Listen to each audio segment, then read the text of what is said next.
Do it. Okay, there you go.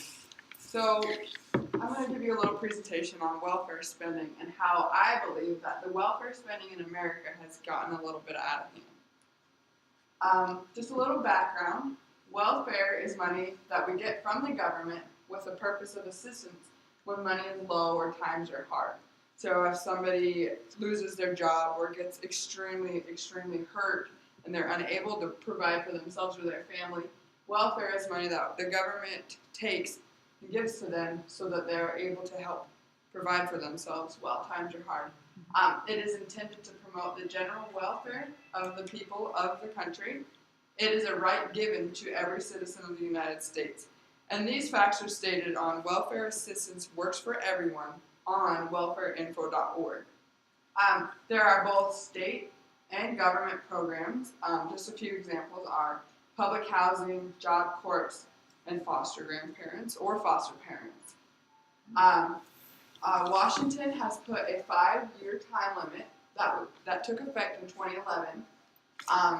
51,000 cases, or 3% of the total recipients of welfare, are closed each year due to time limits.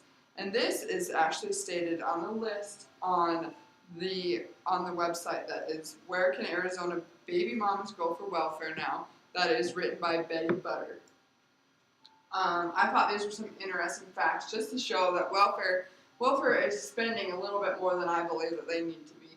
I don't think that it shows the proper example that people want to work if when they're on welfare they're getting paid more than minimum wage.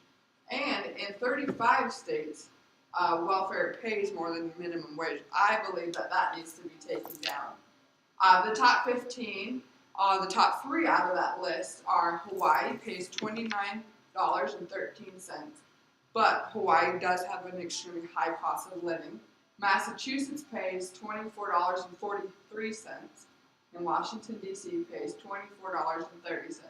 And just one that I thought was interesting, that was really excessive, is Wyoming pays $15.68 for their welfare. And the cost of living in Wyoming is extremely, extremely low, so I don't see why that's necessary at all. That money could be spent in lots and lots of other places.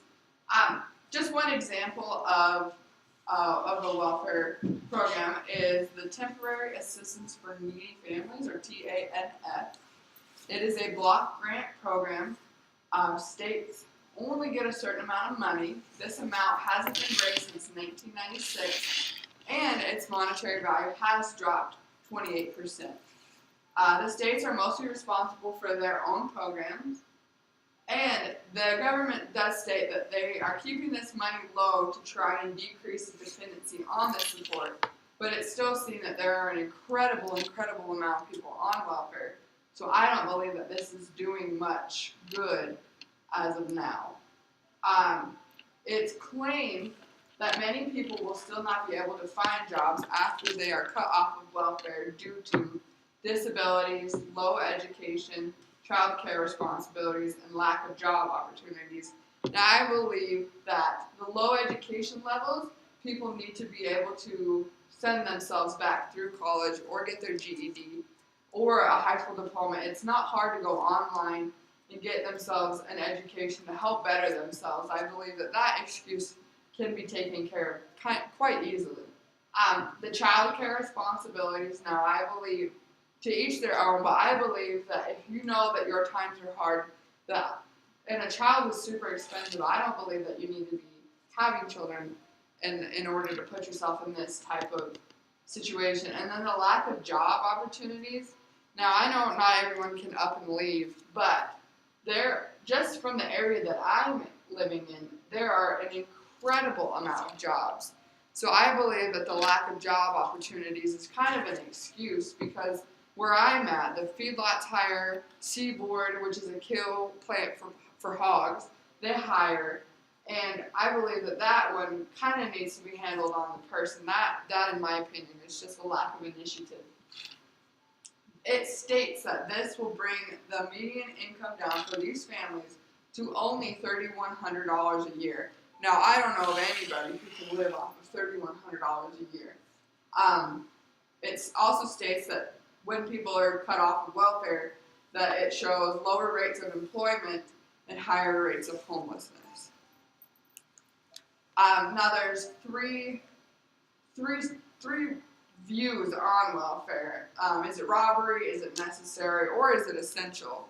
The three views, robbery is kind of more or less the most cut and dry.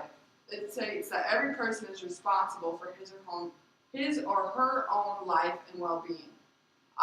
But this does not count a family because of willingness to help. So this kind of states that people aren't willing to help out other people in their country.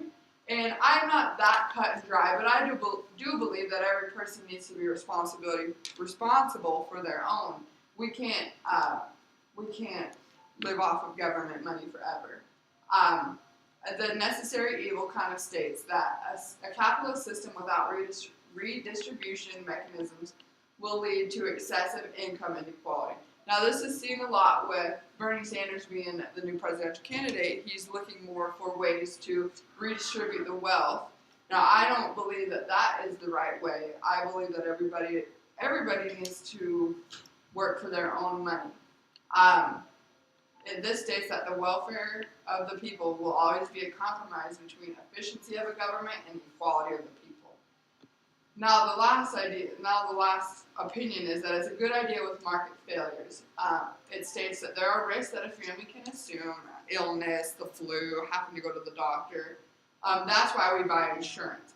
But there are things that people can't assume, a huge car accident, their house burning down, a tornado. So it's a good idea to have this in case something just goes horribly, horribly wrong. Those are things that are too expensive to pay for as an individual. And this is stated on Rethinking the Welfare State by Antonio Aragona. Arizona is changing the picture for welfare. Arizona has put a 1-year time limit on welfare, the strictest time limit in the whole entire country. Texas has put a 1-year limit on parents, but after they're cut off of welfare, their children can still receive benefits for up to 5 years. Just in Arizona alone, 1,600 families will lose coverage on July 1st, 2016, which is coming up very shortly. But this will save the state $4 million. This is also stated on Betty Butter's article about where can Arizona baby mamas go for welfare. Now, Arizona is doing this because it's a budget cut for their state. Now, I believe that the money that we could save on welfare could greatly be used in the Farm Bill. This is just an example of how the money can go to different places. Welfare has approximately 80 programs, and it costs the United States $1.3 trillion. Now, this is the most spending we do on a government entity.